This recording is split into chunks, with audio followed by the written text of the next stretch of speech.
Boa noite.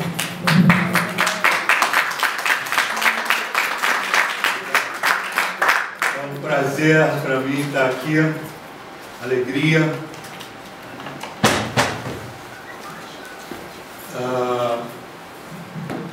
Bom, primeiro a gente vai contextualizar, para poder entender mais os povos da floresta e as medicinas. A floresta amazônica, contexto ecológico, ambiental, onde tudo isso ocorre. A floresta amazônica é a última grande floresta do mundo, equatorial, e bastante antiga, justamente pela antiguidade da floresta amazônica, que existe lá a mega diversidade de espécies. A Amazônia é um refúgio do Pleistoceno. Então ela não foi atingida pela última idade glacial que ocorreu há 10, 11 mil anos atrás, que praticamente determinou a idade das florestas das áreas temperadas, tanto dos hemisférios norte e sul. Então, as florestas temperadas, na parte da Europa, Estados Unidos, Rússia, etc., elas têm mais ou menos 10 mil a 11 mil anos de idade. A Amazônia tem 2 milhões de anos de idade. Por isso é que aqui a gente encontra mais ou menos de 70 a 100 espécies de árvores, e na Amazônia são de 700 a 1000 espécies de árvores. Isso, então, proporcionou tempo suficiente para que a vida se proliferasse em centenas de milhares de espécies.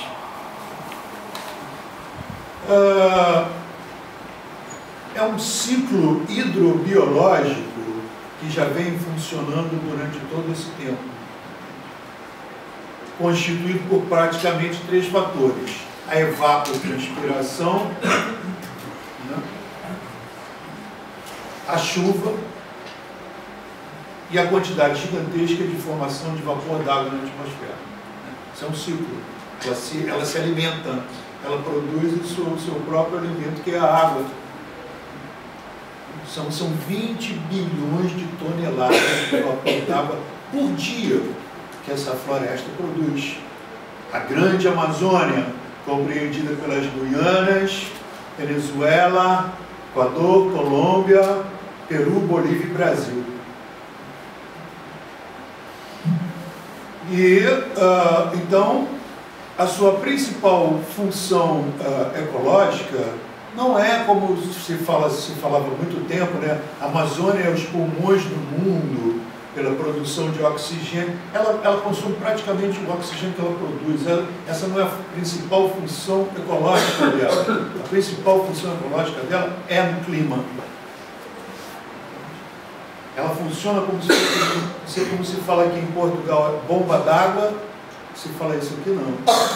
Water pump, como se diz o nome? É bomba d'água mesmo? Ah, tá. Ela puxa a umidade do Oceano Atlântico.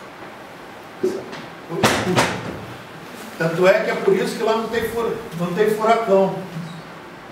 Lá, essa parte onde tem a Amazônia no Oceano Atlântico, é um pouco parecida com a parte do Caribe, onde o calor e o frio se encontram e formam os furacões, com a matéria-prima de furacão, que é a umidade do oceano. Então ela puxa isso. E aí, durante o dia, as plantas evaporam, à noite transpiram, há essa formação gigantesca de vapor d'água na atmosfera, que se transformam em rios aéreos. Esses rios, eles viajam milhares e milhares de quilômetros, trazendo chuva e umidade para outras regiões. O problema é que 40% da capacidade dessa bomba d'água já perdeu, por causa do desmatamento, da destruição. Então já não tem tanta transpiração, tanto vapor d'água, tanta chuva. Isso afeta o clima mundial. Essas secas gigantescas que teve na Califórnia, que provocou recentemente incêndios como que nunca houve lá, as secas aqui da Península Ibérica, os incêndios recentes, né? Toda essa parte, a gente vê que cada vez mais quentes, faz parte, inclusive, contribui muito para o próprio aquecimento global. Então, essa função realmente está começando a diminuir, que está contribuindo, inclusive, para o próprio aquecimento global e todas essas hecatombes, catástrofes ambientais que vêm acontecendo, inclusive o próprio aumento da magnitude dos furacões está ligado também a isso.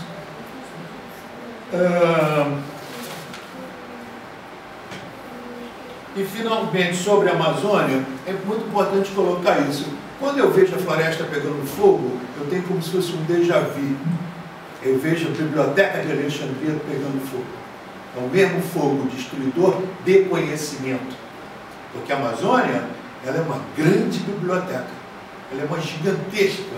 Cada árvore tem uma história para contar, cada planta tem um significado, compreendem isso? Né? Aquilo ali é uma biblioteca, é um gigantesco jardim botânico, que em vez de ser estudado, está sendo destruído. E agora é coisa de milhares de campos de futebol por minuto. Eu sou ligado ao trabalho de meio ambiente, já faz 30 anos, que trabalho com o programa de meio ambiente das Nações Unidas, pela preservação da floresta amazônica. Então eu acompanhei isso tudo, eu vi o que era o machado primeiro. Depois chegou a motosserra. Agora são tratores gigantescos, blindados, puxando uma corrente gigantesca de navio e que vai colocando centenas de árvores no chão por minuto. Depois vem o fogo e queima aquilo tudo. Queima o quê? Queima o maior patrimônio biológico da humanidade que nós temos atualmente. É uma coisa muito triste, muito triste. Bom, e é mais triste ainda quando a gente vê que não é apenas as plantas, ou as aves, ou os peixes que estão nesse perigo de extinção, é o próprio povo da floresta. Você olha a floresta de cima, você acha que ali não vive ninguém. São milhões de pessoas, são milhões de comunidades, são 170 etnias, 170 nações indígenas vivendo na grande Amazônia, já por muito tempo, aproximadamente aí uns 9, 10 milênios, a Amazônia é habitada. Então, nesse tempo, foi tempo suficiente para que eles conhecessem, que interagissem. O indígena com a natureza, ele não tem essa barreira que a gente tem de alguma maneira, entende? Até nas próprias tradições pagãs e tudo, a gente vê isso, né? Essa interação, essa comunhão com a natureza. A gente não tem essa barreira, essa expulsão do paraíso. Os índios não foram expulsos do paraíso, continuam vivendo no paraíso. E isso deu a eles, lhes granjeou um conhecimento extraordinário sobre a floresta. Tem ou não uma farmácia? Eles têm tudo. Nem a farmácia no supermercado, nem na loja de roupa. Né? Eles têm tudo. A floresta é extremamente generosa. É a grande mãe. É a nossa grande mãe. E, nesse sentido, então, eles têm um repertório gigantesco, inimaginável de plantas medicinais. Que é muito importante de preservar. Esse que é o meu trabalho junto com a Google, é de preservar esse conhecimento deles através da sua própria tradição oral. Porque é preciosíssimo. Eles têm coisas assim que a gente nem imagina. Entende? Plantas para crianças que têm dificuldade de começar a falar. Plantas para crianças que têm dificuldade de começar a andar. O bebê que chora a noite toda, faz um banhozinho, dorme como um anjinho. E por aí vai, impressionante. Por quê? Por causa da mega diversidade. Nós aqui no Ocidente conhecemos mais ou menos em torno de 200 frutas. Eles conhecem 2.000 tipos de frutas. Para poder ter uma ideia, né, da magnitude desse conhecimento. E o assunto hoje, mais resumido, vamos dizer assim, é justamente sobre o que é conhecido, esse conhecimento indígena da ayahuasca, que é o nome mais conhecido mundialmente, né? Na Grande Floresta tem 42 nomes essa bebida, né? É uma bebida que faz de um cipó e de uma folha. O cipó se chama Banisteriopsis caapi e a bebida a folha, Psychotria viridis com água, faz uma decocção e aí se torna essa bebida sagrada, uma bebida sagrada.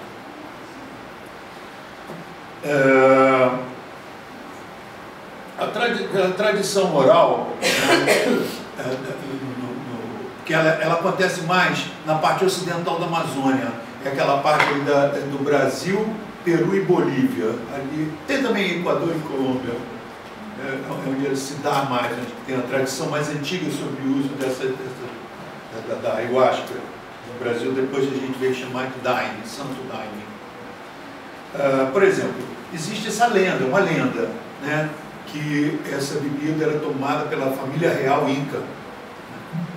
E os sacerdotes e grandes guerreiros que se destacassem nos combates, era um convite honorável do imperador Inca chamar aquele guerreiro para tomar ayahuasca com a família, tudo real, tal, nas celebrações.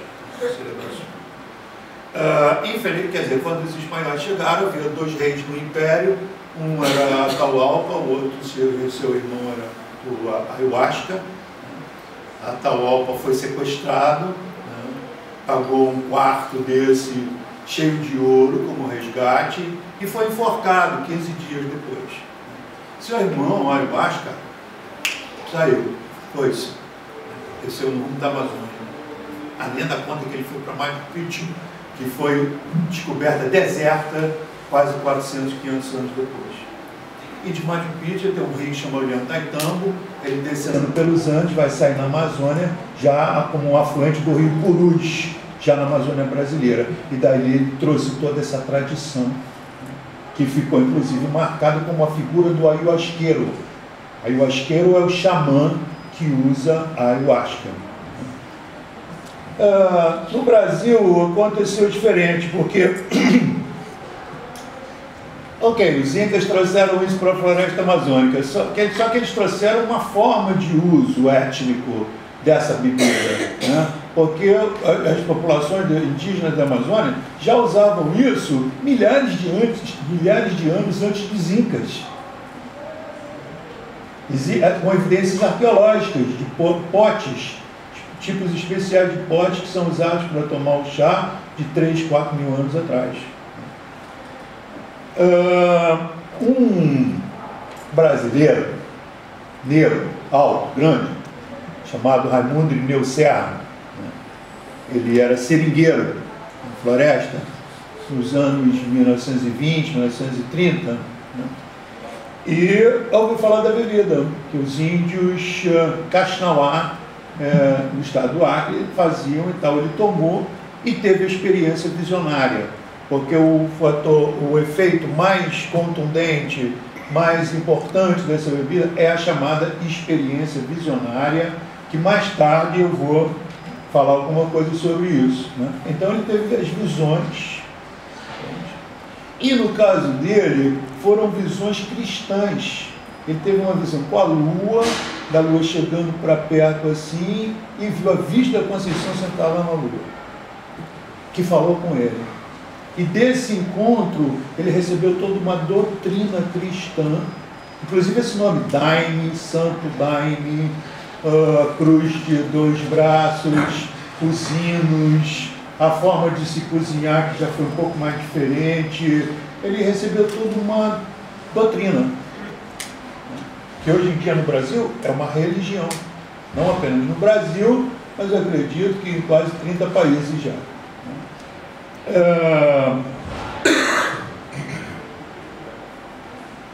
Então houve aí nesse caso, como se fala assim, uma cristianização do uso xamânico dessa bebida, com algumas diferenças inclusive, porque o xamã é uma coisa assim mais individual. o xamã mesmo, os poucos ali que vêm ali para tomar e tal, né? Já o mestre Negro criou esse conceito de comunidade e de igreja, né? Ele fundou uma igreja na cidade de Rio Branco, em 1930, né? E ali começaram a ter os cultos, que são chamados trabalhos espirituais, onde as pessoas têm experiência visionária e recebem hinos, né? Elas escutam a música, escutam a gente cantando lá do outro lado, e começa a cantar também. Ele tem o chamado o inário dele, né? Bom, queria falar agora também um pouquinho sobre a legalização, que tem pessoas aqui que eu sei que estão interessadas nesse assunto. A minha experiência com a legalização do Daime no Brasil, ela começou em 1976, né? Há 41 anos atrás, eu tomei o Daime lá em Rio Branco, né? E nesse tempo, os trabalhos lá, os cultos, estavam proibidos, né? Tanto pela Polícia Federal e pelo Exército, né? De 64 a 83, o Brasil sofreu uma ditadura militar terrível, terrível, né? Então esse tempo era o tempo da ditadura, que os militares que fuzilavam, que matavam os estudantes, que torturavam, eles estavam no poder, né? E eles mandaram parar. E eu, como psicólogo, falei, opa, mas vai parar por quê? Né? Isso aqui não é uma droga. Inclusive eu trabalhava no hospital psiquiátrico, viciado, essa coisa toda, adição. Isso aqui é uma droga. Isso não tem mínimo perfil de droga. Não vicia, não tem tráfico, não tem a dependência. Isso parece ser, inclusive, um remédio. Isso aqui é um remédio. Isso aqui, inclusive, para a própria questão do tratamento de droga. Porque, como se fala, a droga a pessoa toma para fugir de si mesmo, né? Para escapar de si mesmo. Estou com muito problema, vou tomar um álcool aqui para poder esquecer. No caso do Daime, eu vou tomar para me lembrar. É o oposto. Não tomo para esquecer, eu tomo para me lembrar de quem sou eu, onde é que eu venho, onde é que eu vou, o que eu estou fazendo na minha vida. Então, não é para se proibir uma coisa dessa. E graças a Deus, esses depoimentos, pelo menos naquela época, facilitou com que o povo que eu conheci lá pudesse ter o seu direito sem ser perseguido. Bom, aí 6 anos se passaram, 1982, estou no Rio de Janeiro, chega lá as notícias, que o pessoal do Daime ia ser preso, que mudou, era um novo comandante militar, um novo superintendente da Polícia Federal, estavam perseguindo, e essa coisa toda, e eu recebi um chamado espiritual para ir para lá. E eu fui, me dirigi lá ao coronel, gente, dizendo que já tinha 6 anos atrás, já tinha dado um depoimento e tal, o que estava vendo, tudo. Ele falou, eu tenho ordens de Brasília para acabar com essa história. Eu não sei como é que eu vou fazer. Eu falei, olha, pelo amor de Deus, não tem nenhum bandido, aqui não tem nenhum criminoso, nem terrorista, nem... Esse pessoal vai estudar essa gente, são famílias. Uma família, a vovó, netinha, famílias. E não é agora não. Essa de gerações e gerações. Isso é um costume, uma tradição aqui da época. Não tem, isso não é uma droga. Entende? Foi uma coisa assim que eu lutei ali com ele para ver se ele entendia. Falou, bom, então tá bem, então o que a gente faz? Eu falei, olha, isso é muito simples. Por que o senhor não forma uma comissão científica que vai estudar isso? Se isso for uma droga, se isso tiver qualquer malefício que possa justificar uma proibição, um antropólogo, um sociólogo, um psiquiatra, um médico, um psicólogo, um etnobotânico, não vão perceber na hora. E tem várias comunidades, vamos às comunidades. Aí, graças a Deus, ele topou. Então, eu formei essa comissão, né? Levei o coronel com o cara da Polícia Federal disfarçado de botânico, e a equipe científica e tudo, em 1982. Então, estudando, fizemos todos os exames, testes, não se achou um único motivo que justificasse a proibição. Ao contrário, se achou valor.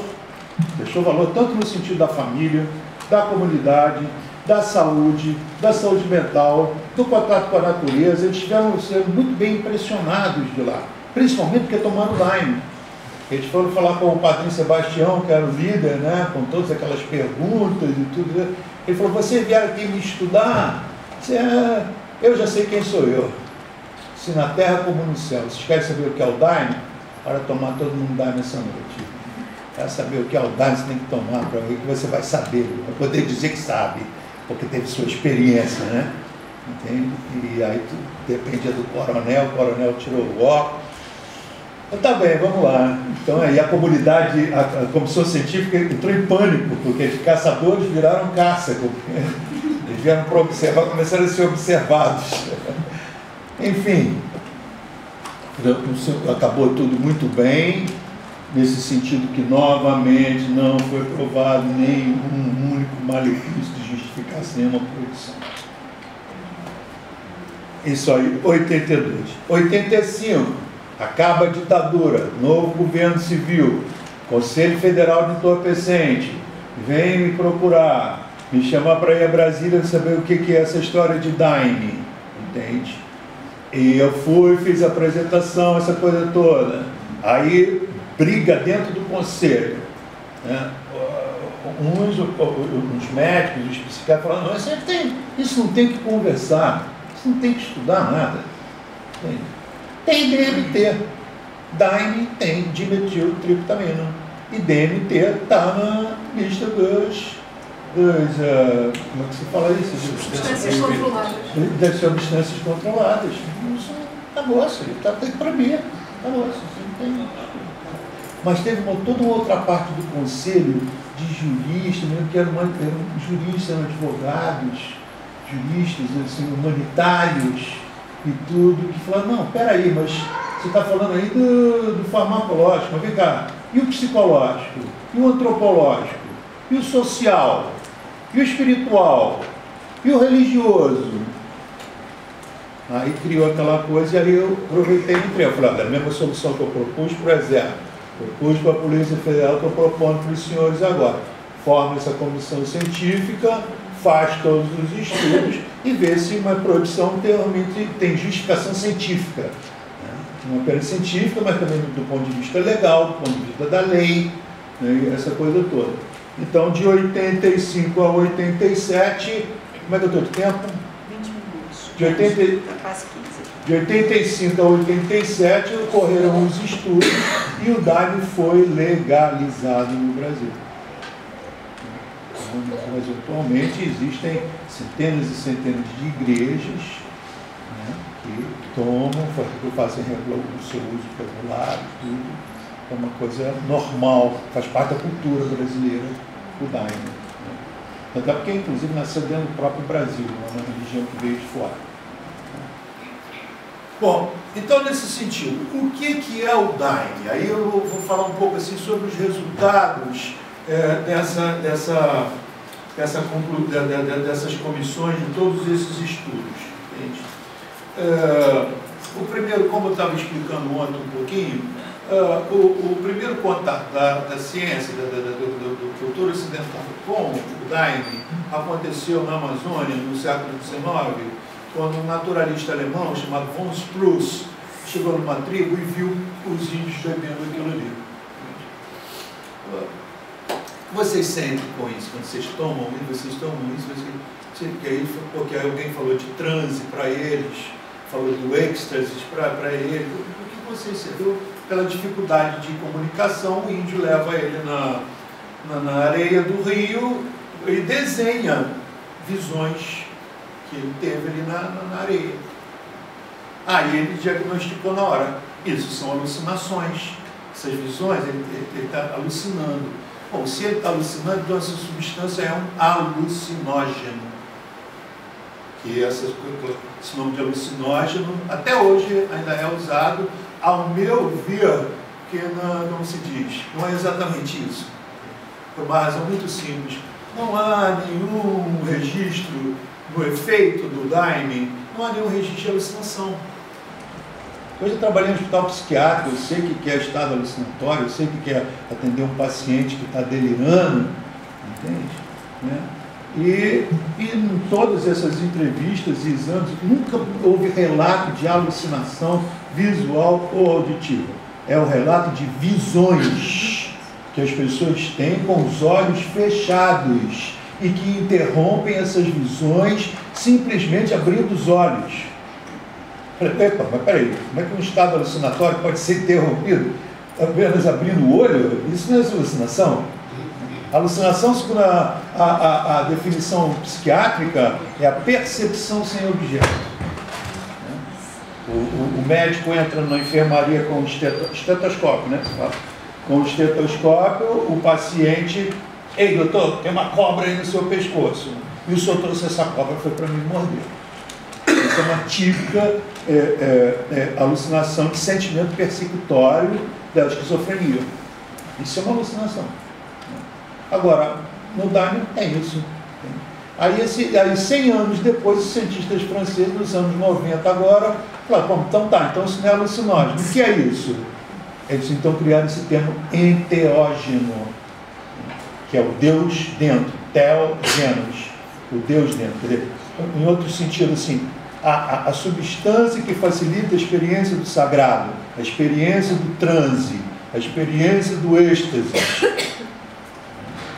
E, inclusive, ela é caracterizada pelo uso religioso, né? Não tem uso recreativo. E justamente por não ter uso recreativo, não tem tráfico e nem está na mão de criminosos. Né? Quando eu fui a Brasília, nesse tempo, tinha um chefão lá da Polícia Federal me chama e fala, olha, você está criando uma dor de cabeça para a gente aqui, hein? Por causa de que você vai botar uma nova, nós estamos até aqui com o negócio de cocaína lá do Peru, da Bolívia, ó, estamos até aqui, ó, você ainda vai botar uma nova droga no mercado? Ó, eu falei, o senhor pensa aqui comigo, estamos lá na fronteira do Bolívia e do Peru, se fosse uma droga de mercado, o senhor acha que o narcotráfico já não tinha botado a mão nisso, estava vendendo isso aí no nightclubs, nas esquinas aí? É claro, né? E não, até hoje não tem registro. No Brasil nós temos evidências sociais, depois da legalização, né, que não há nunca houve um pedido nessas clínicas para viciados. Nunca ninguém chegou e falou, estou viciado em Daime, estou viciado em ayahuasca, preciso me tratar. Isso nunca aconteceu.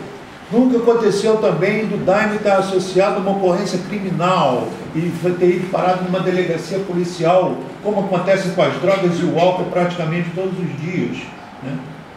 Então isso mostra realmente o perfil, a identidade dessa substância, né? E a partir daí a gente percebe o seguinte, então se ele não dá alucinação e tal, o que acontece do ponto de vista psicológico? Né? O que acontece realmente?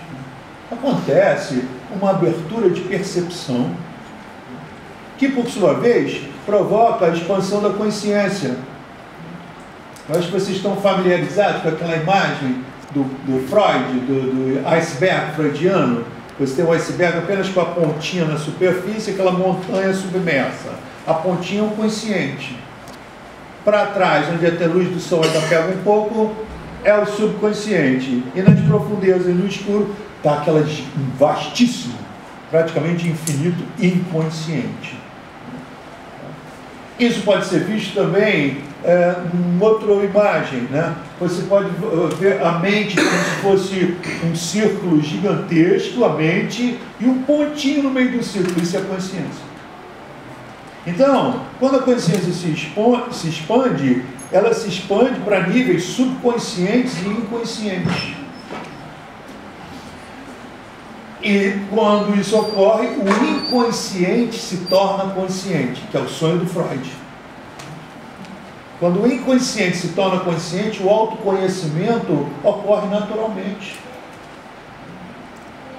A reintegração de partes inconscientes na consciência. Você tem uma ideia muito maior de quem é você. Você tem um conhecimento muito maior de si mesmo. Inclusive até pelo seguinte, por exemplo, no estado alucinatório, a pessoa está bem ativa. Né? Ela não tem referência, ela não tem, quanto? 20? 10 minutos. Hein? 10 minutos em No relação total. a 40. Ah, eu tenho 10 minutos. Então eu vou correr. Enfim, No estado alucinatório, a pessoa não tem referência de tempo e espaço. Você pergunta, que dia é hoje? Onde é que você está? Não responde. Quem é você? Eu sou Napoleão. Até da identidade não há referência. No estado visionário do Santo Daime, da Ayahuasca, é o contrário. A pessoa sabe exatamente onde ela está, que dia é hoje, e tem uma consciência muito maior de si mesmo. Inclusive isso com fenômenos de translucidez e clarividência.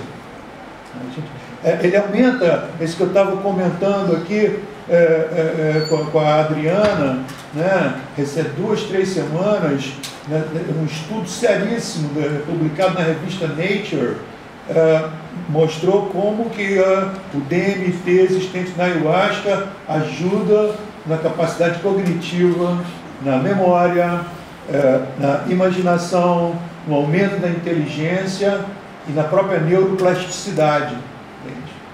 Isso usado dentro de uma experiência religiosa leva a pessoa ao que estamos falando aqui, ainda pouco, ao transe e ao êxtase.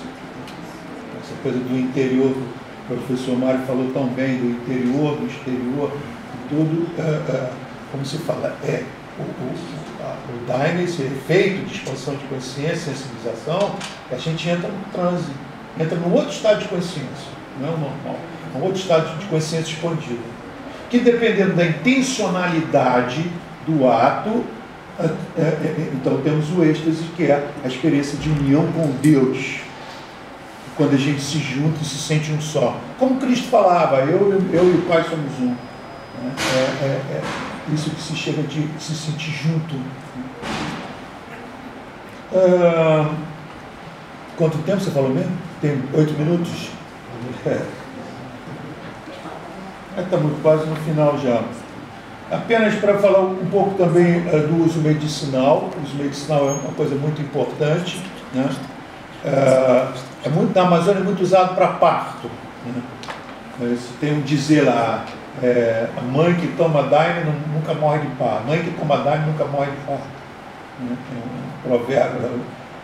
Por quê? Porque ele funciona como um purgante. Ele não tem apenas esse aspecto, como se diz, o efeito mental, ele tem um efeito físico, como um purgante, provoca vômito, né? Muita gente fala que ele provoca diarreia. O Daime não provoca diarreia, não há registro disso. Ele provoca como se fosse um purgante, uma defecação forte, mas não é aquela coisa de diarreia, que você tem que ir toda hora no banheiro e se desidrata, não é um quadro de diarreia, é como se fosse um purgante. Então ele tem uma força de expelir. Isso ajuda muito a mulher na hora do parto, a expelir a criança. E essa coisa do purgante também funciona não apenas no corpo, mas também na emoção, na persona, no psicológico. O que está lá dentro é trazido à tona. Por isso que as pessoas choram, e tem toda uma coisa emocional muito forte, de uma limpeza, de uma descarga, de uma purificação, porque a medicina está trazendo aquilo ali, não é para a pessoa ficar atolada naquele pântano emocional, é justamente para ela poder soltar aquilo tudo e se renovar. Tem todo um caráter de renascimento. Nos rituais ocorrem muitos fenômenos de renascimento, onde uma parte da pessoa morre para nascer de novo. E uma das missões dentro desses rituais é você morrer, nascer de novo, crescer, florescer, frutificar e fazer a copa para as árvores do céu posar. Esse é o caminho da semente, né? Que é o que tem a ver com a própria transformação pessoal e a questão de autorrealização do seu próprio potencial. E é claro que em algum momento você vai ter que fazer uma decisão entre a sua natureza humana e a sua natureza divina. Você se depara com isso. Para fechar, então, eu queria falar o seguinte. Ainda sobre essa questão da alucinação e da visão, né? O Daime não provoca alucinação, ele te traz a experiência visionária, e a questão importante para nós, no sentido religioso, é sobre o direito de crença.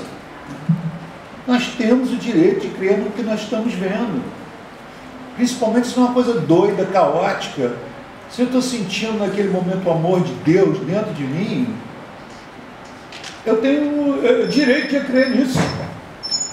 Se eu consigo perceber toda a harmonia do universo, do átomo para a galáxia, de como que tudo está ligado, de como que todas essas coisas interagem no reino da natureza, são visões, eu tenho direito de acreditar nisso. Da mesma forma que Moisés, né, seria uma grande ofensa para os judeus em se dizer que Moisés estava tendo uma alucinação ali no Monte Sinai. Isso é uma ofensa, uma falta de respeito, inclusive, séria. É uma intolerância religiosa. Você falar que Abraão estava alucinando quando ele se encontrou com a Virgem Maria em São Gabriel no paraíso. São Francisco de Assis, século XII, viu o Cristo como um arcanjo com 3 pares de asa. 1 bilhão de católicos têm o direito de acreditar nisso. É o direito de crença ligado à liberdade religiosa, que é um dos pilares dos direitos humanos. Então, eu apenas queria trazer essa questão da liberdade religiosa, questão do direito de crença, dentro dessa, que inclusive influenciou a legalização em muitos lugares. Por exemplo, nos Estados Unidos houve uma luta de 6 anos. O caso foi parar na Suprema Corte Americana. E o que ganhou mesmo foi análise de química, foi negócio de DMT, ou disso, daquilo, se é droga, liberdade religiosa. Esse grupo aqui tem o direito, nos Estados Unidos, é uma coisa que foi fundada já dentro desses valores da liberdade religiosa. Esse grupo aqui tem o direito de professar religião. Principalmente se o sacramento deles não é droga, não faz mal, essa coisa toda. Bom, é praticamente isso. E dentro da experiência visionária, como eu já falei, nós recebemos hinos. Então, se vocês me permitirem, eu gostaria de cantar um hino aqui para poder fechar a palestra, tudo bem? Esse hino ele fala sobre o Sol, a Lua e as estrelas, que é uma coisa que na experiência visionária a gente se conecta. Quando a gente se conecta com isso, a gente tem a experiência da luz, a experiência da iluminação, né, que nos dá, que faz brilhar nossa consciência, faz brilhar nossa consciência, nos dá a clarividência do conhecimento, tá? Bom, se a gente pudesse, nesse momento, se conectar um pouco assim, se ligar interiormente, pudesse se lembrar o aspecto divino da nossa vida, de onde a gente vive, da nossa história, das nossas futuras.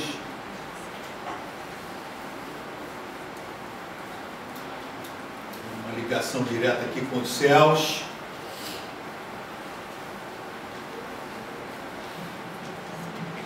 Bendito seja o sol, a lua e as estrelas, nunca vi tanta beleza nas alturas a brilhar. Bendito seja o sol, a lua e as estrelas, nunca vi tanta beleza nas alturas a brilhar. Agradeça esta luz que nunca me deixa sozinho, ilumina meu caminho, os meus passos vai guiar. Agradeço a esta luz que nunca me deixa sozinho, ilumina meu caminho, os meus passos vai guiar.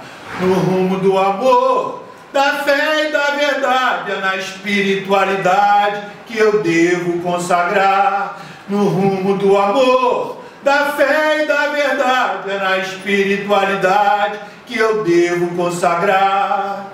Entregando a minha vida ao divino, é o Senhor do meu destino, é a luz que me faz brilhar. Entregando a minha vida ao divino, é o Senhor do meu destino, é a luz que me faz brilhar. Faz brilhar a minha consciência, aumenta a minha inteligência, me dá poder de conhecer. Faz brilhar a minha consciência, aumenta a minha inteligência, me dá poder de conhecer o sentido verdadeiro da existência. Vejo com a clarividência que me dá este poder. O sentido verdadeiro da existência, vejo com a clarividência que me dá este poder. Muito obrigado.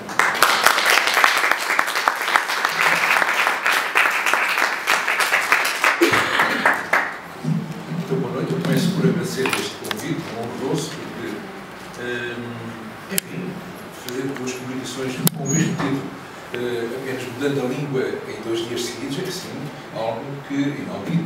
Enfim, passei um bocadinho de tempo a traduzir para português a minha apresentação que fiz ontem no CICAR, Congresso Mundial, que trata exatamente de problemas de toxicodependência. E, pela primeira vez, penso que estes temas foram levados a um congresso deste género. Isto é, uma planta que supostamente tem umas dúvidas, pelo menos do ponto de vista legal em alguns países, sobre se também não terá algo droga ou uma substância controlada prescrita ou dada para tratar exatamente toxicodependências. Vejo um paradoxo disto e penso que ontem se conseguiu um avanço nesse aspecto.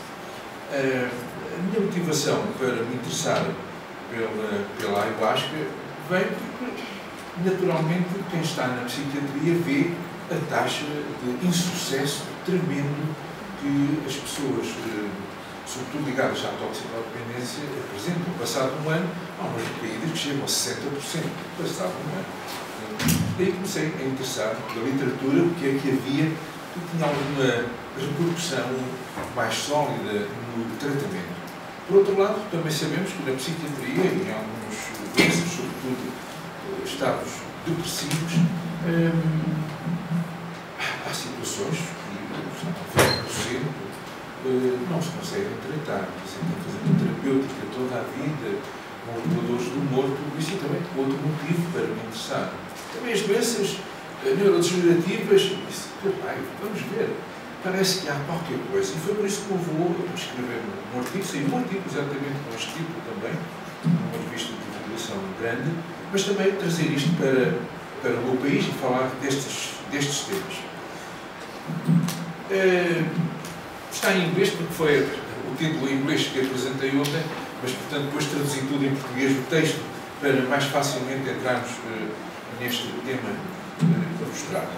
A ayahuasca é uma bebida feita à base de um caldo, uma planta que tem pelo nome, Pastenia diopsis, capi e das folhas. Estão aqui a ser representadas nesta fotografia.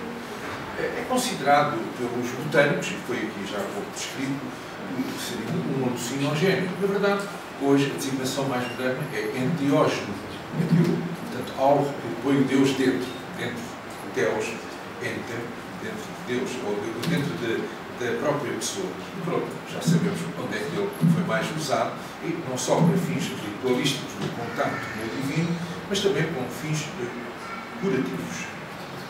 O que é que se encontrou, digamos, do ponto de vista neuroquímico? Estas duas plantas têm compostos psicoativos que são aqueles que têm sido mais estudados. Mas, na verdade, diria que, para além de DMT, a dimetiltriptamina, que, ao degradar-se, pode vir a dar serotonina, e a serotonina elevada é aquilo que, nas teorias neuroquímicas da depressão, trata a própria depressão. Portanto, os inibidores de recaptação da serotonina fazem com que a serotonina fique muito na fenda dos neurónios, na fenda sináptica. E, portanto, a transformação do DMT acaba por dar a serotonina. E vemos que uma hormona segregada pela glândula pineal, a melatonina, que também melhora a qualidade de sono para as pessoas mais jovens, regula o jet lag, e também dá a cura à pele, já agora, na sua evolução vai dar triptofano vai dar serotonina, e vejam, portanto, que estamos num mundo de compostos que são antidepressivos. E um outro que deixou de se usar, mas começou nos anos 50, hoje utilizam-se, mas com uma denominação A ou B, irmãos A, inibidores da monoaminoxidase. Portanto, é um enzima que destrói compostos que supostamente seriam antidepressivos.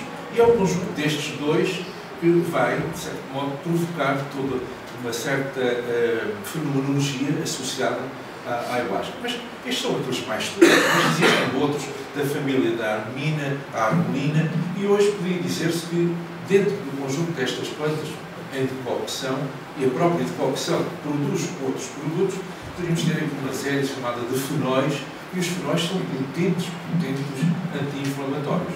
Hoje a teoria da depressão mais mais moderna é exatamente uma teoria inflamatória. Mas teoria inflamatória dá para tudo. Dá para ter um cancro, obesidade, dá para ter uma depressão. Portanto, ao tratarmos, tudo começa com uma inflamação. Ao darmos compostos anti-inflamatórios, estamos a tratar praticamente tudo. E falta aqui, portanto, essa secção que eu chamaria de fenóis, que são potentes anti-inflamatórios e que hoje estão a ser receitados cada vez mais para tratar os estados depressivos. Portanto, temos aqui um candidato potencial para ser antidepressivo, ansiolítico e para tratar as toxicodependências. E pela literatura que temos, efeitos imediatos. Quer dizer, portanto, deixa de haver um síndrome de abstinência quando a pessoa toma a ayahuasca, mesmo estando toxicodependente. Há uma diminuição de recaídas, muito menos, não quer dizer que não haja, se calhar uma sessão única talvez não chegue, e portanto temos aqui um grande potencial para utilizar estas duas plantas em decocção cozidas. E o que é que aparece nas chamadas visões? Aqui já não ponho a palavra alucinação, mas visões da ayahuasca. As coisas mais variadas. E variadas para cada pessoa, ainda por cima. E há pessoas que às vezes, tomando a ayahuasca, não veem nada, outras veem logo, às vezes a luz, numa primeira sessão, como se falou aqui, outras vezes 9 sessões e não se vê nada, mas vê-se muitas vezes o que mais aparece na literatura, jaguares, cobras, ou pessoas conhecidas. Pessoas que estão vivas, outras que já não estão entre nós. É uma planta que facilita o contacto com outros mundos. É interessante. Podem passar até para dentro dessa cena e interatuar. Percorrê-las, andar por ali naquela cena, interagir com criaturas que se encontram. É realmente uma planta que abre um potencial de interação com esse mundo interior, como já aqui foi falado. Outras visões surgem na sequência da resolução de problemas que a pessoa traz, leva para a ação, que quer resolver e que faz lembrar até algo xamânico, os voos da alma, buscar partes de si que estão perdidas, esquecidas, e vai lá tentar recuperá-las para ficar uno de novo. E muitas vezes experiências de clarividência, isto é, captação de um futuro muito provável. Nós temos acesso ao futuro muito provável. Talvez não ao futuro, é o mesmo. Fazem parte de toda uma filmografia de Hollywood, pessoas que sabem o que vai suceder e depois já não compram o bilhete, o Titanic se vai afundar, o avião vai cair, pode não cair. Portanto, há um sentimento de captar o futuro mais provável, porque ele ainda não precipitou, ainda está num estado, digamos, potencial, num estado quântico, é uma palavra que eu utilizo, quântico quer dizer potencial. É interessante, portanto, este aspecto. E depois, visões ligadas ao transcendente, ao divino. O divino para cada um tem vários rostos. Não tem que ser um velhinho de barbas, tem que ser uma luz. Para Moisés foi uma sarça ardente, ali, ardente no Monte Sinai,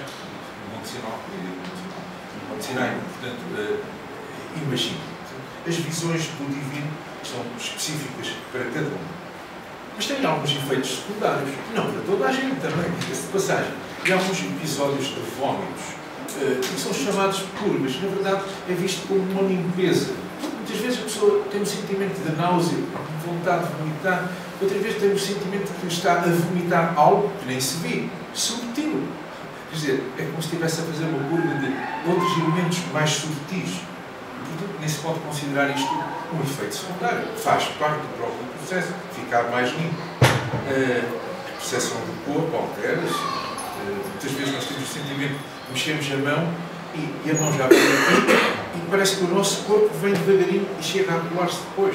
Há percepções alteradas no nosso corpo. A tal diarreia que foi falada aqui não chega a ser uma diarreia no sentido de ir sempre à casa de banho. Não. É aquele episódio. 2 no máximo, 2 passos. O coração bate mais forte, um sentimento de vontade de vomitar e episódios de choro. O choro aqui também é para libertar. Depois, alguém já analisou as lágrimas, se calhar são apenas sal e outras coisas, tem muita coisa lá dentro. E esse choro é também do encontro com a pessoa, com parte de si mesmo, que vê que sente vontade de chorar, muitas vezes, por aquilo que foi, por aquilo que é e pelo potencial daquilo que pode vir a ser. Como é que funcionam estas sessões? Vou fazer explicação standard. recomenda-se um jejum mínimo de 6 horas, até para que as tais purgas não tenham essa acuidade que eu aqui falei. É um ritual de purificação, pode ser com fumos, com umas plantas para limpar. Portanto, limpar não é a pessoa vai para lá, tomou ducha ou não tomou, limpa-se outras coisas. Há cânticos que nos falam com ícaros, talvez no santuário mais a designação de luminares, com uma tonalidade cristã, e tomam-se sucessivamente, sobretudo no santuário, 2, 3 tomas, com intervalos de 2 horas. Ao fim de 2 horas há realmente um aumento de intensidade daquelas visões. Outras pessoas têm apenas uma toma única, talvez uma dose maior, e ficam entre si e si, com um mestre, com o qual falam. Portanto, há aqui algumas diferenças. No total, uma sessão pode ir até 6 horas, com intervalos de 2 horas. O que é que realmente leva esta planta a fazer? Visões transformadoras. Os acontecimentos traumáticos da vida são revividos, aquilo que se passou, mas à distância. Quer dizer, a pessoa está a revivê-los, está dentro e está fora, está dentro e está fora. Se estivesse sempre dentro, Deus, muitas vezes era descansado, viver aquilo tudo assim, muito sofrido. Mas está dentro e está fora. Os comportamentos daquilo que foi o seu passado vêm também ao de cima e a pessoa pode meditar, pensar, refletir o que é que eu tenho de mudar. Isto foi para aqui. No entanto, o porquê que interessa é para aqui. Há respostas a questões problemáticas do passado, do futuro. Há encontros significativos com os falecidos. Aquela experiência que muitas vezes de quase morte aqui também podem surgir. Claro, fenómenos de tipo emocional. Uma pacificação interior, no final da sessão, ficou-se em paz. Há uma purificação, um sentimento de limpeza interior, não só, digamos, psicológico, emocional, e até também físico. Cá tem o tal êxtase, ou um sentimento de integração num propósito divino. A pessoa tem o sentimento que não está cá por acaso, que não é uma peça que possa ser substituída. Você diz, não, está cá, tem um projeto de vida muito maior do que eu. Há uma finalidade, não pode ser substituída por outra pessoa. E, sobretudo, uma autodescoberta. Isto é importante. Outros aspectos ainda que surgem é a pessoa vai encontrar-se com as suas próprias emoções, aquilo que em psicologia se chama o self, a sua essência. Melhora a capacidade de se relacionar com as pessoas, se pôr no lugar dos outros, e também algumas pessoas que têm falta de palavras para designar esse encontro da iluminação com o todo, com o divino, utilizam mesmo uma expressão em latim, um mistério tremendo e fascinante, que é esse encontro. Quais são as aplicações que se têm vindo a descrever? Nas adições, toxicodependências, com aquilo que eu disse também na ansiedade e na depressão. Não se pode considerar, portanto, que haja, de modo nenhum, já foi referido, um potencial de abuso ou dependência. Nunca foi descrito. Tal e qual como para estes tipos de produtos. E exatamente seriam, até hoje, aquilo que se tem tentado trabalhar é, sobretudo, a heroína. A heroína e situações ligadas ao álcool. Mas, talvez no futuro, os outros também venham a ser objetos de estudo relacionados com a ayahuasca. E nas adições, há já alguns estudos, sobretudo na toxicodependência, e o follow-up que se fez ao longo deste tempo e digamos, o bem-estar. Sobretudo, esta escala é relacionada com o bem-estar à medida que o tempo passa, de mês a mês, o bem-estar vai sempre melhorando com isso. Ou ainda, também, a situação que aqui sim podemos ver com a diminuição do impacto que isto tem no sentido de ficar a pensar, a desejar voltar a este tipo de situações. Portanto, cada vez vai sendo menos à medida que o tempo passa. Porque, de certo modo, o pensamento mantém-se, quer dizer, aquilo que me deu gozo, no princípio dá, depois no final a toxicodependência já não dá gozo, passa pela cabeça. Mas é como eu diria aqui, na minha experiência, é uma mosca que quer pousar e eu me choco. Portanto, é diferente. Antes a mosca ficava, eu não conseguia tirá-la, agora em choque. Na ansiedade, por aquilo que eu disse, estes dois compostos têm realmente uma aplicação que faz pensar que seriam bons para utilizar na ansiedade. Agora, quando é que funciona melhor? Em pessoas que já têm um fundo ansioso. Portanto, se não têm, então também não sentem Portanto, esta repercussão. Mas são sempre ansiosas de base, manda aí baixo, não fica muito mais tranquilos. E na depressão, o que é que existe? Há uma revisão da literatura, desde que eu fiz este PowerPoint, já há mais dados, diz escassa, mas já também não há muitos, naturalmente, como compreendem, foi tudo aqui falado da legislação e também do próprio ritual, e temos que cuidar, há aqui, eu diria, um certo cuidado. As pessoas que estão à frente destes centros, destes locais, têm de fazer um screening, têm de saber se há algum passado psiquiátrico naquela pessoa com alguma gravidade. E, portanto, estes estudos que foram feitos com a depressão são pessoas com depressões resistentes à terapêutica.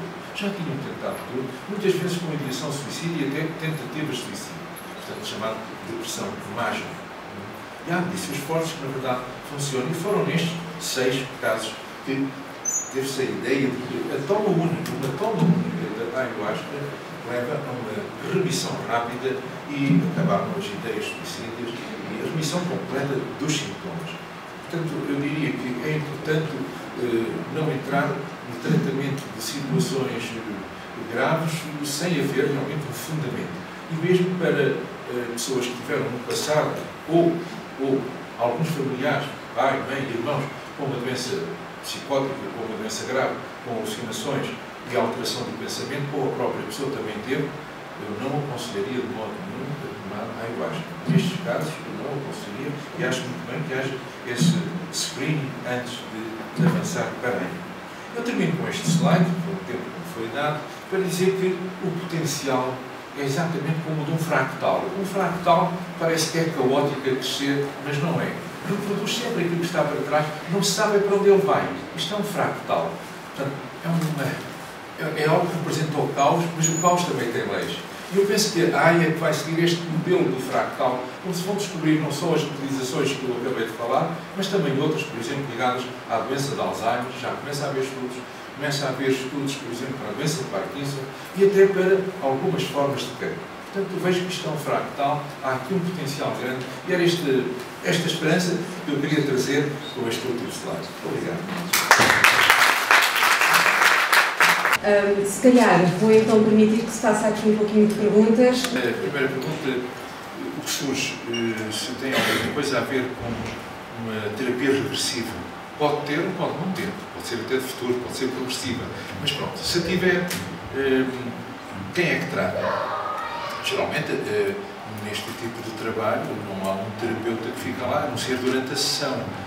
A posteriori, é a pessoa que deve refletir sobre o assunto, mas se tiver um psicoterapeuta que compreenda este tipo de intervenções, pois pode trabalhar com ele, todo o simbolismo, seja numa via mais freudiana ou mais junguiana, mas se quiser fazer o trabalho entre si, pode pôr os elementos daquilo que surgiu como numa conversa entre si, para perceber isto foi para ti, o que é que isto me está a querer dizer. Portanto, não há assim uma diretriz de quem trata. A própria pessoa pode refletir sobre o assunto, mas se tiver alguém com quem reflita, mas que entenda o que se passa, senão vai negar, vai fazer piadas sobre isso, e isso não tem nenhum interesse. Quanto à relação mente-corpo, a relação mente-corpo neste contexto, do ponto de vista, por exemplo, podia começar por dizer, do ponto de vista até neuroquímico, existem, provavelmente, os neurotransmissores, estivemos aqui a falar de neurotransmissores, algo que são neuromediadores. O neuromediador, e temos mais de 70 ou 80, são compostos que têm este tamanhito aqui assim, vamos dizer assim, e há aqui um bocado, neste bocadinho, que é comum a diferentes partes, não só ao cérebro, como ao fígado, como ao rim, e é por isso que se fala a somatostatina, o víprio, a angiotensina, as pessoas que tomam medicamentos para a hipertensão. Portanto, há uma quantidade de outros produtos, proteínas, chamados neuromediadores, que têm parte que é comum ao cérebro e a outras partes do organismo. Portanto, esta ligação mente e, portanto, mesmo que tenha dito que não seria um produto exclusivo do cérebro, eu estou de acordo, mas há alguma parte é, mas não é exclusivo. Há aqui uma ligação com o corpo. A outra grande ligação que eu tenho, apreciado nessa ligação mente-corpo, e agora abstraindo a mente como produto do cérebro, é feita pela intenção. É a intenção que liga. A cola é a intenção. Daí que as pessoas hoje falam muito, por exemplo, na ayahuasca, de ritual, falam de químicos. Não chega para explicar isto. Não chega. Mas a intenção, essa faz a cola. É isso que eu queria dizer. A prática artística e o ritual. Mostrei alguns slides, como viu, a prática artística é fabulosa. Portanto, e se comprar algum livro com as visões da ayahuasca, imagino o que aquelas pessoas são artistas e que tiveram visões fantásticas sobre o efeito da ayahuasca. Falam em casos minoritários de doença. É verdade. Há um ou outro caso, talvez 3 casos, que estão descritos na literatura, outros se calhar não chegaram à literatura, de pessoas que morreram. Morreram, mas não se pode atribuir diretamente ao efeito da ayahuasca. Curiosamente, não há. Diz que sim, houve uma sessão, mas as pessoas tinham outro tipo de patologias, tinham outro tipo de doenças e, portanto, não há uma atribuição clara. E, portanto, foram 3 casos que surgiram, enfim, só um bocado de atenção, uma taquicardia. Por isso, eu disse ter alguns cuidados. Casos minoritários, muito poucos, há apenas esses 3 que eu conheço, e mesmo assim a atribuição não é clara. Outra pergunta sobre usar antidepressivos ou deixar de os tomar antes de fazer uma ação da ayahuasca. Na verdade, os novos antidepressivos, completamente, está uma das substâncias, aquela das folhas, que tem um inibidor da monoaminoxidase. E eles não se dão nada bem com estes novos inibidores da recaptação da serotonina. Mas podem-se dar bem com alguns antigos. Mas mesmo assim eu diria, é melhor parar, porque não temos a certeza. E como é que se resolve isso? Como é que se vai? Digamos, a pessoa está deprimida, vejo os casos, eram casos resistentes que alinhavam em tudo e disseram-nos, olha, você para e vamos lhe dar um tranquilizante. Ok. Um diazepam para suportar a ansiedade do tempo de espera. 3 semanas talvez seja suficiente para um mês. E a pessoa está na expectativa e hoje nós sabemos que as pessoas que estão em listas de espera já estão a melhorar um bocadinho. Há estudos feitos sobre isso. Só dizer assim, agora não tenho tempo. Mas daqui a 3 semanas eu vou recebê-lo e quando vamos fazer a medição do mal-estar já diminuiu só porque esteve na lista de espera. Portanto, há aqui um sentimento de esperança, intenção de fazer algo. Daí que eu diria, para ter a certeza que tudo corre bem, é melhor parar qualquer antidepressivo e dar um tranquilizante para suportar o tempo de espera, a ansiedade, a angústia que vem, muitas vezes a dúvida do sentido da vida. É melhor não tomar, na verdade, é melhor não tomar antidepressivos, seja dos antigos, seja dos modernos. Não sei se há assim mais alguma pergunta que eu possa... Podem ter sido mais. A questão da esquizofrenia. Sobre a esquizofrenia, eu diria não.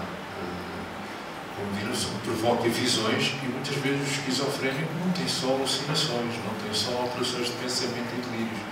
Tem muitas vezes também ilusões, tem também visões e você vê um filme, por exemplo, Momentos Brilhantes, que, claro que é cinema e a representação cinematográfica é visual, mas eu falava com amigos imaginários. Se esta pessoa já tem alterações de pensamento, se já tem alucinações, nós introduzimos algo mais. Não, por enquanto eu diria esquizofrenia não seria uma indicação de modo nenhum, na minha opinião, para utilizar para já a ayahuasca. Sei que, por exemplo, há estudos que estão a ser feitos em Barcelona, estive lá há cerca de 2 meses, e lá, enfim, num ambiente absolutamente controlado, as pessoas entram e ficam lá 24 horas dentro de um hospital e se suceder alguma coisa, há um calmante que se pode dar, há uma ressuscitação, se for necessário ser feita. Portanto, com muito cuidado, sim. Portanto, com algo ainda experimental, mas com uma indicação assim, olha, vai a uma sessão para um doente com uma doença dessa, não. Mas não para curar, mas como um possível desculpador. Uma consequência, não Eu li na internet, não sei, Não, eu não aconselho, sequer a minha opinião. Pergunta ao contrário. Pergunta ao contrário, Dr. Mário. É se se pode despoltar uma situação de psicose, esquizofrenia.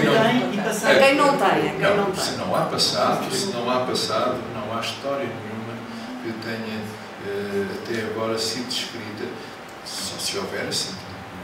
Disso, às vezes a pessoa não tem, mas esteve na família. Por isso eu disse há pouco. Se houver antecedentes na família, nós não sabemos até que ponto é que o gene também que está ligado, são vários genes, ele é poligénico, a doença psiquiátrica, mas não sabemos até que ponto é que aquela pessoa que não teve nenhuma manifestação até ali, se não tem lá um potencial daquilo que se chama hoje uma doença psicótica latente, está lá e um dia, aí, mesmo fumando AX, olha, pronto, hoje, este AX, o cannabis, diz, e tal, muita gente fuma, está bem, mas se teve algum passado na família, eu já vi casos que estavam latentes, portanto, e que nunca tinham tocado naquilo e a vida corria toda. Um dia tocam naquilo e vem de cima um surto psicótico, uma esquizofrenia que estava latente. Portanto, eu diria não. Não, portanto, as pessoas que tiveram esse passado ou alguém na família. A probabilidade de vir ao de cima, eu não posso dizer que não. Porque, claro, isto hoje nada é 100%, mas a probabilidade é mínima. E se vem, é de certo modo, eu diria, contida tal e qual como o AX. As psicoses canábicas são muito semelhantes à esquizofrenia, muito semelhantes. Geralmente têm uma duração muito breve e limpou, desapareceu. Portanto, as psicoses são agudas e desaparecem com exatamente a paragem de continuidade de toma. Portanto, seria qualquer coisa muito semelhante, na minha opinião. Portanto, a probabilidade de se desencadear possivelmente será 0,001, vamos dizer assim, em 1000 bolas brancas que estão num saco, era muitas a pegar na preta. Lá está, é só de preta. Mas eu não posso dizer que não existe. Por isso mesmo é que as pessoas que estão à frente destes centros devem fazer uma entrevista mínima às pessoas. Era isto só que eu ia dizer. Se é a sua opinião também. Sim. A nossa experiência, né, no Brasil, bom, já começa pelo seguinte, pelos estudos lá realizados, que justificaram a legalização no Brasil, legalizou agora com restrições. Né? Essas restrições, na verdade, não são proibições, mas são recomendações. Não dá para mulher grávida. Não dá para crianças. E, principalmente, não dá para pessoas com problemas mentais. E, por exemplo, nas igrejas no Brasil, tem toda uma entrevista que é feita, que aí vai se ver se tem casos de psicose na família, já foi internado no hospital psiquiátrico, está tomando remédio psiquiátrico. Nesses casos a gente não aceita, vamos dizer assim. E ao mesmo tempo, como se diz, a gente também tem essa coisa da caridade, né, da compaixão. A pessoa está vindo ali pedir uma ajuda, coitada. Às vezes já quebrou com a família, quebrou com a sociedade, está isolada ali, sozinha, perdida. Então é muito para ela terapêutica, é salutar ela poder vir à igreja, rezar, cantar, se relacionar com as pessoas. E para que ela se sinta incluída, não se sinta assim rejeitada, a gente tem um chamado Dharma placebo. É um Dharma chamado sexto grau, que é praticamente inócuo. Porque uma panela, ela cozinhada, ela tem vários graus.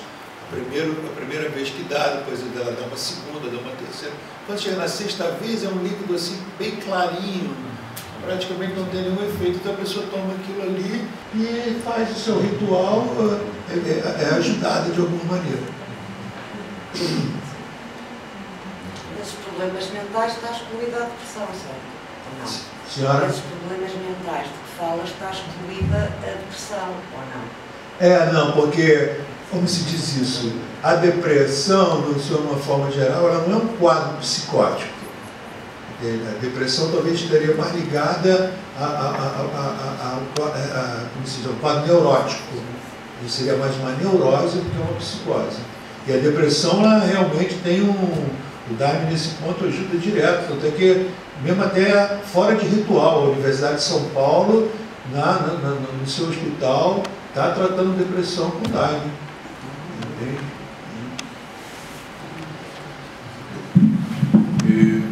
São apenas alguns casos chamados depressões psicóticas, que têm alucinações, dizem mata, que estás cá a fazer, não sei o quê, ou que ouvem pensamentos, não vales nada, porque na depressão psicótica, não houve depressão assim.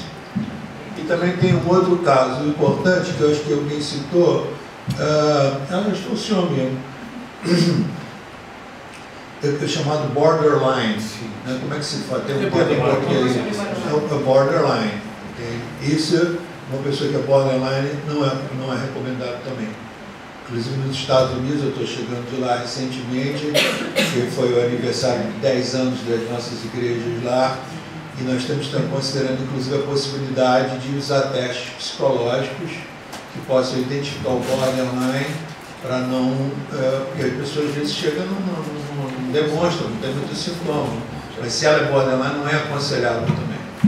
Isto é importante o que eu vou dizer, porque a palavra borderline é que está na fronteira para algo que nós nem sabemos o que é. Pode ser uma depressão grave, pode ser uma esquizofrenia, pode ser uma anorexia.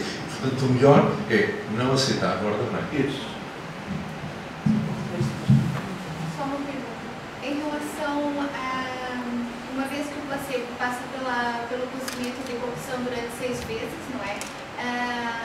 Para quem não tem problema a nível do sistema nervoso central, quantas vezes é então feita a decocção? A decocção básica mesmo são 2 vezes, que dá o que a gente chama de diámetro de primeiro grau e diâmetro de segundo grau. Só que, é claro, a panela ainda pode voltar no fogo com água novamente, até por 9 vezes. Então, os diâmetros de terceiro, quarto, quinto, sexto, sétimo, oitavo e 9º grau, eles, apesar de ser considerado diâmetro, vamos dizer assim, mas eles voltam para uma panela nova, se coloca folhas novas e aí se faz os concentrados. Mas basicamente é o primeiro e o segundo. Não sei se já se respondeu à pergunta da tal questão do psicossociativo. Mas eu pergunto e depois eu terei que me ausentar. Não, se for para mim. Acho que não foi para eles.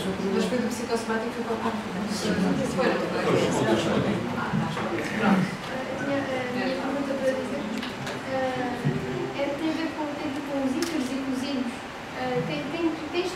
Quando a pessoa está a cantar os ícaros, tem visões e sensações. A minha pergunta é, nos hinos, quem está a cantar os hinos também consegue estar concentrado em ter visões e puxar isso tudo, ou só quem está em total silêncio? Desculpa, não entendi. Se a pessoa, portanto, também está a orientar os ícaros, se também tem visões, se é isso. Sim, visões. Portanto, se também tem. Sim. Certamente. Quer dizer, mas tem uma forma especial de cantar, entende? Porque, como é que se diz isso? É preciso fechar o circuito. Jesus Cristo falou, onde 2 ou mais estiverem reunidos em meu nome, eu aí estarei. No caso, nós temos 3 aqui, a boca, a mente e o coração.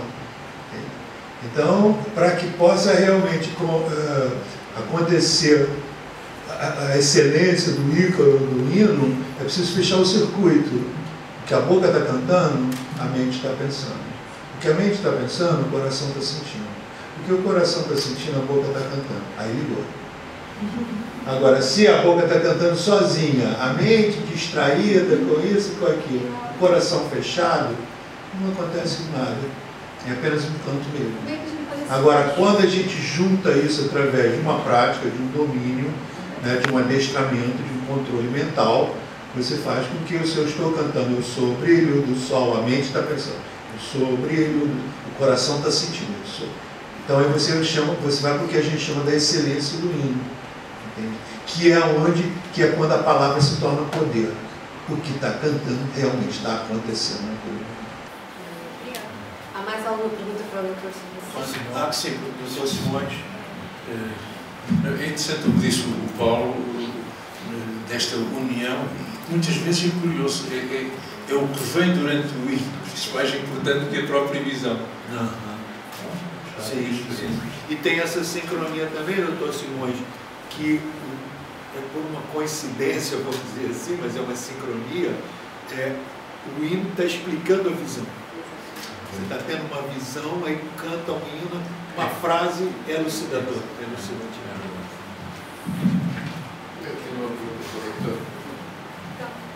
Doutor, uma vez que citou o uso da ayahuasca, eu percebi que os estudos que existem é a nível individual das substâncias. E depois também existem alguns recentes mesmo do ayahuasca. Aqui fala da adição, da ansiedade e da depressão. Eu queria saber o que o doutor acha em relação ao tratamento oncológico na área do sistema nervoso central, uma vez que é muito difícil o tratamento e ao mesmo tempo poucos resistem às quimioterapias. Até agora, alguns trabalhos que têm sido feitos da utilização da ayahuasca com cancro não se referem ao cancro cerebral, portanto, não. Cancro da mama, cancro do intestino, outros tipos de cancros. No cérebro, a situação é mais complexa e até mesmo para os cirurgiões e para tudo isso a ação há. Portanto, até agora não há nenhuma indicação nesse sentido, mas mais para outras formas de cancro. Isso, até agora. E a nível da identificação do composto supostamente DMT, a alteração da relação estrutura para ter atividade? Não entendi. Por exemplo, na oncologia, não é? Uma vez que, falando um pouquinho mais a nível farmacoterapêutico, sim. Como a Balisteriop-kappa, uma das plantas inibidor mal, e tem os receptores GQ1A e depois o DMT a nível também do sigma-1, entre outros, e como há um estudo onde fizeram a aplicação do DMT e ficou na fenda sináptica, e após 7 dias ainda havia lá sinal do DMT e já havia uma excreção a nível renal, supostamente seria favorável a utilização, a associação da ayahuasca nesse sentido de melhorar uma estrutura a nível oncológico de alguns estudos novos que já andam por aí, ou o doutor ainda não... Eu não tenho conhecimento, portanto, aquilo que eu li, portanto, não foi nada relacionado com tumores cerebrais, portanto, não tenho conhecimento até agora. Seria mesmo só substância individual, não é? Pois, para já, eu pelo menos na minha revisão da literatura não encontrei nada nessa forma para outro tipo de neoplasias, mas para essa não. Tá. Doutor Mário Simões, faz sessões de ayahuasca em Portugal? Desculpe, não percebi. Se faz sessões de ayahuasca em Portugal? Se fazem? Não, se o doutor faz, especificamente. Presumo que não, mas... Ou sim, ou não sei, ou talvez. Fica a minha resposta assim. Sim, não, talvez. Quem sabe?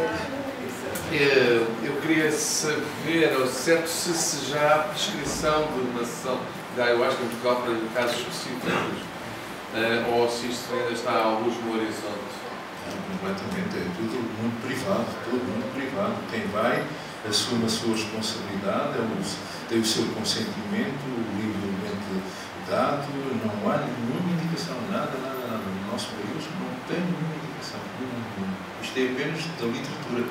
O que eu falei aqui são casuísticas, visões, não há essa indicação de modo nenhum, não foi recomendada por nenhuma agência de medicamento, nem pela FDA, portanto, dos Estados Unidos, não há essa indicação. Há só a nível experimental e muito controlado. Como disse há pouco, por exemplo, em Barcelona, é tudo muito controlado e as comissões de ética exigem que tudo seja muito bem visto, muito bem controlado e, portanto, neste momento ainda não chegamos à fase de indicação. Acredita que isso irá acontecer no futuro próximo?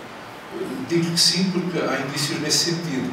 Não só porque estes estudos estão a vir para a literatura, enfim, mais credível, como também, por exemplo, no último congresso em Praga de Psicologia Transpessoal, que estamos a falar de psicologia, metade das comunicações eram exatamente ligadas ao desenvolvimento e à expansão de consciência, utilizando desde fungos, portanto, cogumelos, tomando ayahuasca ou tomando, por exemplo, cactos, por exemplo. Portanto, metade das comunicações, portanto, isto começa a vir para os congressos. E, portanto, os congressos vão difundir, as pessoas vão lá e levam para os seus países. Portanto, eu acho que é uma questão de anos. Mesmo quando na literatura ou nos jornais dizem que encontrou-se uma vacina para isto, até chegar ao público, uns 10 anos, 8 anos. Portanto, isto vai chegar lá, mas vai demorar uns anos.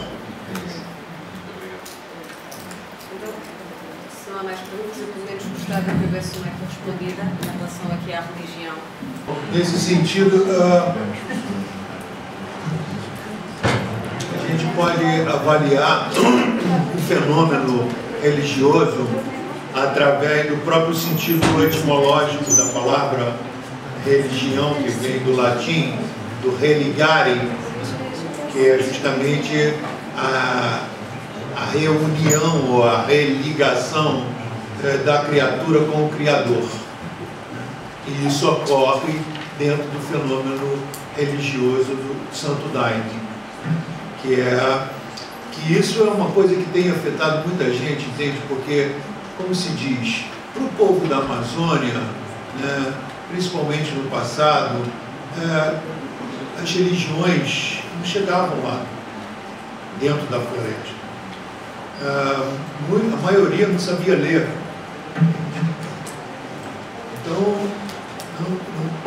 com todo respeito, é claro, a todas as outras religiões, mas não existia um humano intermediando o acesso do divino entre a pessoa e Deus.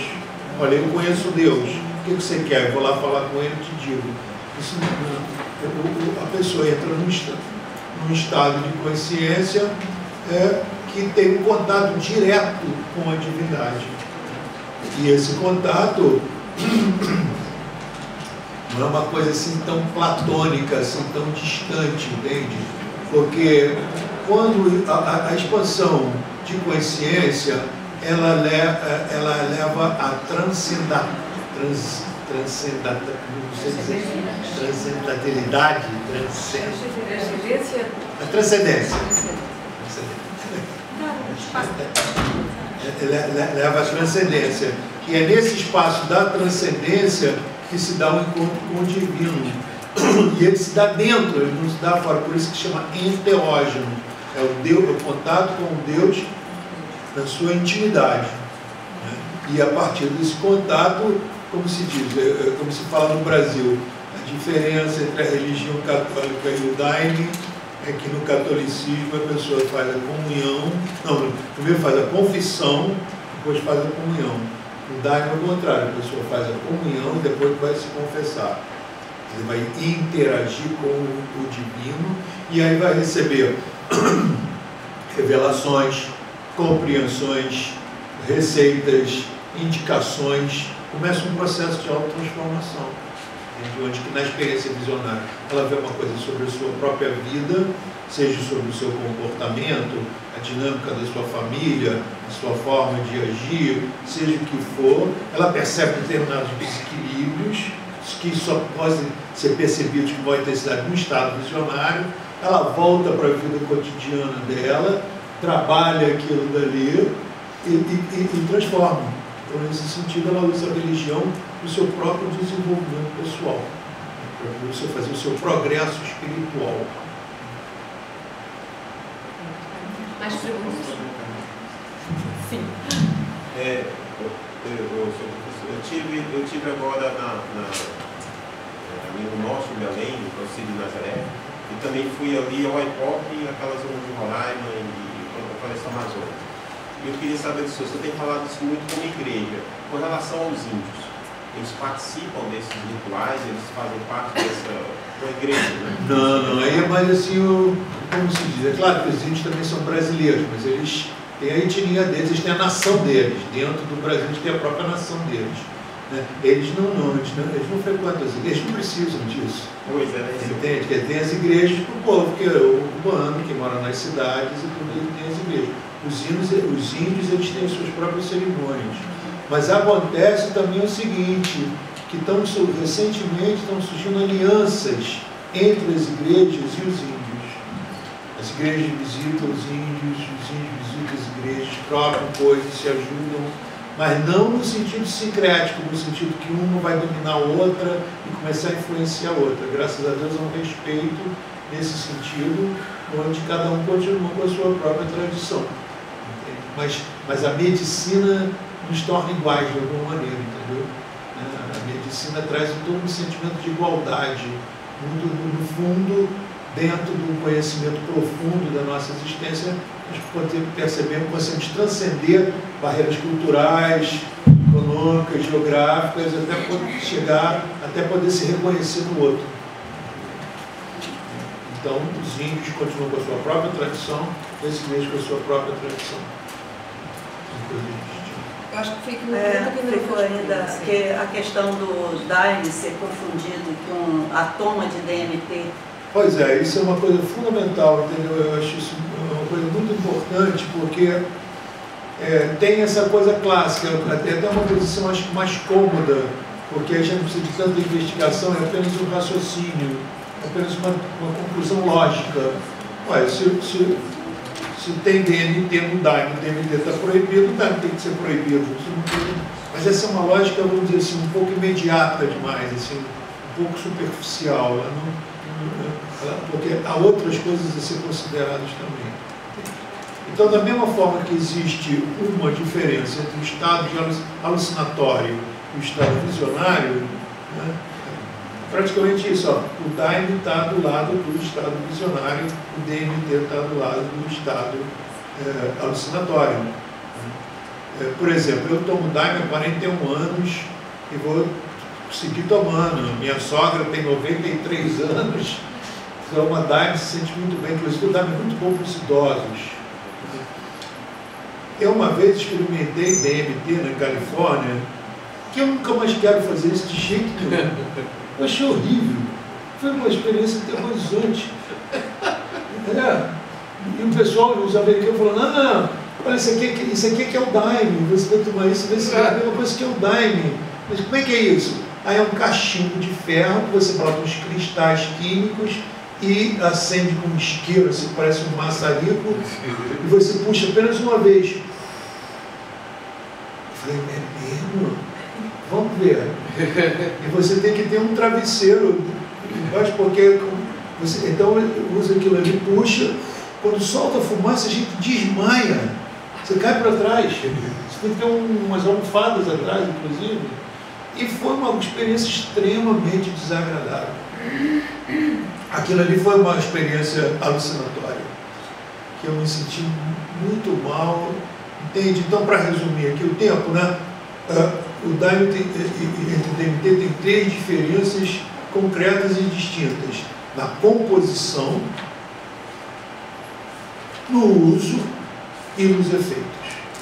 São coisas completamente distintas e diferentes. Então, não posso dizer que Daime é DMT ou que DMT é Daime, apesar de ter quantidade infinitesimal de DMT dentro do Daime. Mais perguntas? O senhor responder à pergunta que só tive respondida da parte, digamos, da visão ocidental, nomeadamente se pode provocar o meu maior receio é tomar uma coisa dessas e pode-se ficar louco, ter uma bad trip, ficar com sequela. Eu sei. Não, é o que se fala, né? Como se fala, na guardião do portal de conhecimento tem 2 guardiões, né? Um é o medo e outro é a dúvida. É preciso resolver essa questão interior do medo e da dúvida para poder se permitir fazer essa viagem de descoberta do eu. Né?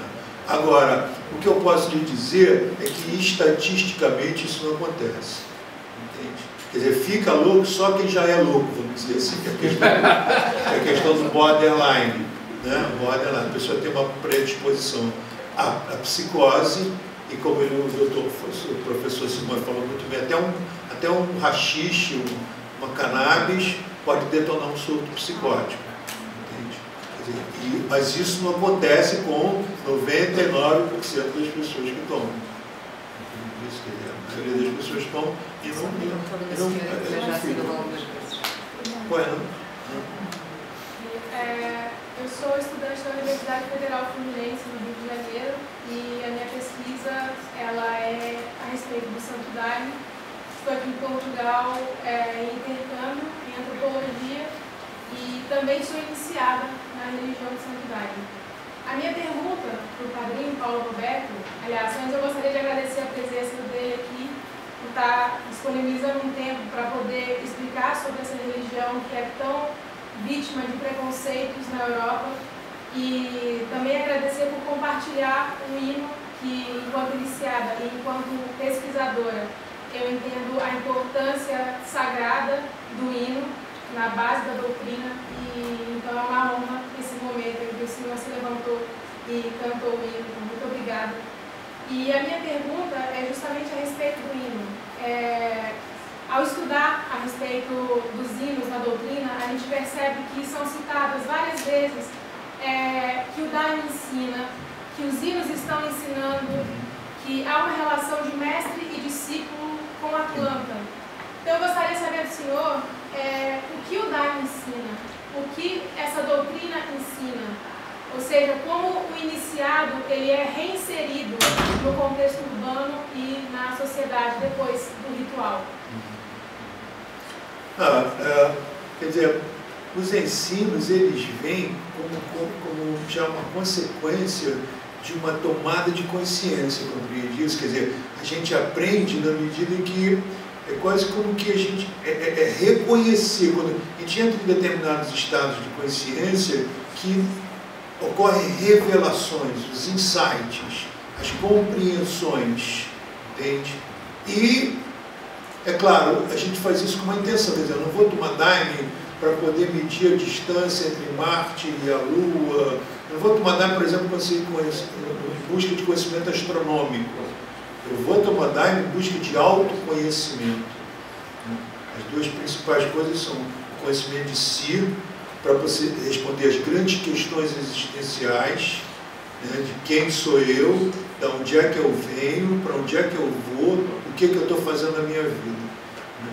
Ou seja, são questões gerais para perguntas para respostas individuais. Né? Então, existe todo um conhecimento nesse sentido de que a gente aprende muita coisa, né? E nos próprios hinos vem trazendo toda uma ética cristã. Entende? Inclusive também uma coisa que a gente aprende, o próprio conhecimento da verdade. Entende? O que é o verdadeiro, do que é o ilusório. Os índios falam do mundo da ilusão, que é a mesma coisa que os hindus também falam do mundo do Maya, a ilusão, né, de você poder discernir. Então os aprendimentos, os ensinamentos, a aprendizagem que se faz aí nesse caso, é muito sobre conhecimento de si e conhecimento de Deus. E, vamos dizer assim, na verdade é um ato tríplice de conhecimento. É um ato de conhecimento que se comete na relação entre si e si mesmo, na relação entre si e o seu próximo, na relação entre si e o divino. Daí que vem os ensinamentos. Bom, vamos então tentar fechar. Mais uma pergunta? Posso? A minha pergunta vai precisamente na sequência do que disse, que é: eu assisto na Europa a uma crescente chegada do ayahuasca como uma espécie de panaceia para as angústias ocidentais europeias, e há uma chegada progressiva de cerimoniais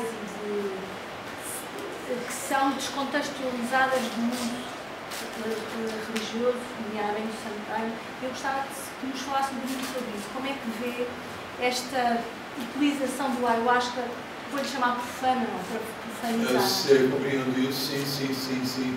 Mas em 1987, quando o Daime legalizou, nós começamos a receber muitos convites de muitos lugares do mundo, né, para levar o Daime e essa coisa toda. Existe toda uma corrente ortodoxa dentro da Amazônia que acha que o Daime só pode ficar dentro da Amazônia, não pode sair de lá. Quem quiser conhecer, vem à Amazônia. E tem outra corrente que fala, não, mas Deus é para todos têm esse direito, né? não tem como fazer a diferença. Né? E o que eu vejo aí nesse sentido, então, resultado, quando eu comecei a minha missão internacional, né, eu tive assim, uma preocupação muito grande de que isso não fosse desvirtuado. Tem muita coisa que vem da mata, que vem das tradições antigas dos povos indígenas, quando chega na cidade ela se desvirtua, ela se corrompe de alguma maneira. O tabaco, por exemplo, uma folha sagrada, é uma matadora atualmente no mundo, é o que mata mais gente, a coca. Né? E isso, inclusive, já existiam profecias incas sobre isso. Os incas disseram que o conquistador que chegou lá, fazendo um massacre étnico, matando tudo, queimando tudo na fogueira, que ia haver uma vingança da floresta. Entende? Que no futuro ia sair uma planta que também ia matar um monte de gente lá, que na visão atual é a cocaína. Mas diziam que a floresta também é muito generosa, ia ficar com pena desse pessoal, ia mandar uma outra planta para curar, que é a ayahuasca. Então, resultado, o que eu tenho visto nesses 30 anos que eu ando pelo mundo é isso. As cerimônias que seguem a tradição, que dá raiz mesmo, elas continuam e se expandem. É como que elas possam então receber os galhos lá da ponta, recebem a seiva da raiz, que é uma seiva espiritual. Elas recebem a seiva, então eles florescem e frutificam. Agora, tem muitas outras coisas que falam, como se fala, seja seu próprio xamã, ou peça que faça isso, faça da sua cabeça, e essa coisa. Isso tem pernas curtas, isso não dura muito tempo. Entende? Elas secam, elas não recebem a seiva que vem da raiz, elas acabam secando, se acabam virando uma moda. Uma moda que dura 2, 3 anos, daqui a pouco aquilo ali não aconteceu mais nada. Então, eu acho que o importante a perenidade das cerimônias está ligada à sua ligação direta com a tradição para poder legitimar as práticas espirituais. E só apenas mais uma coisa, e isso é muito importante no momento atual, que está havendo como que uma globalização da ayahuasca. Né? Nos Estados Unidos isso está ficando muito grande. Nessas faculdades da Inglaterra, lá na Universidade de Cambridge, Oxford, já está virando quase que um rito de passagem. Todo universitário que começa a sua faculdade tem que ir para o Peru, vai ter a sua experiência e tudo. Enfim, então, eu acho muito importante que se mantenham as tradições. Por isso que, inclusive, nos lugares onde ele tem sido legalizado fora do Brasil, os governos não têm legalizado a ayahuasca. Porque senão vai dar uma confusão, todo mundo vai agora achar que pode fazer isso e aquilo. Eles dão isenções de importação para os grupos que, como se diz, provam a sua legitimidade, da sua ligação. Então, esses grupos, como eu sei que nos Estados Unidos, eles têm, o caso lá levou 6 anos, foi até a Suprema Corte, e a Suprema Corte não legalizou o Daime. Eles deram uma isenção de importação para aquela igreja que fez a sua aplicação. Dessa forma é muito mais seguro. Bom, muito obrigado novamente. Gostei muito de ter. Obrigado. Bom, então, quero agradecer novamente à comunidade da Amnistia de Portugal, ao Dr. Paulo Roberto Silva de Sousa, que aqui esteve e nos esclareceu e nos abençoou com um fantástico hino. Vamos todos mais inspirados daqui. Ao Dr. Mário Simões, que também nos concedeu o seu conhecimento. Aos oradores que aqui estiveram antes, ao Dr. Paulo Mendes Pinto, ao Dr. João Ferreira Dias, ao Francisco Aragão em espírito, e é eu que falei por ele. Gostei muito de estar convosco. Acho que nós, Ciências Religiões, sentimos que quando trabalhamos estes temas, ainda para mais quando trabalhamos no limite da própria definição de religião, estamos a fazer aquilo que nos compete enquanto academia e estamos a fazer aquilo que nos compete enquanto investigação. Espero que tenham sido aqui todos mais esclarecidos e que lá está, não se deixem limitar para a definição da religião só que têm à frente. Portanto, boa noite, muito obrigada a todos vocês. Gostaria também, como presidente da comunidade daimista de Portugal, agradecer a presença do padrinho Paulo Roberto, do Dr. Mário Simões, a Universidade Lusófona, a Departamento da área das Ciências das Religiões, porque para nós que estamos aqui tentando já há alguns anos essa autorização para existir, não estamos aqui querendo abrir portas para a ayahuasca, isso não é a nossa intenção. Nossa intenção no decorrer desses anos, desde 2004, que estamos tentando pedir respeitosamente a essa terra que possa receber aqui e autorizar uma igreja do Santo Daime aqui, que possamos receber o Santo Daime sem ter assim um estigma de estar traficando drogas, porque nenhum de nós se considera aqui drogado, todos nós trabalhamos e respeitamos a sociedade e tudo. Então, para nós é muito importante, pode ser assim uma gotinha no oceano, essa oportunidade dessas palestras que aconteceram ontem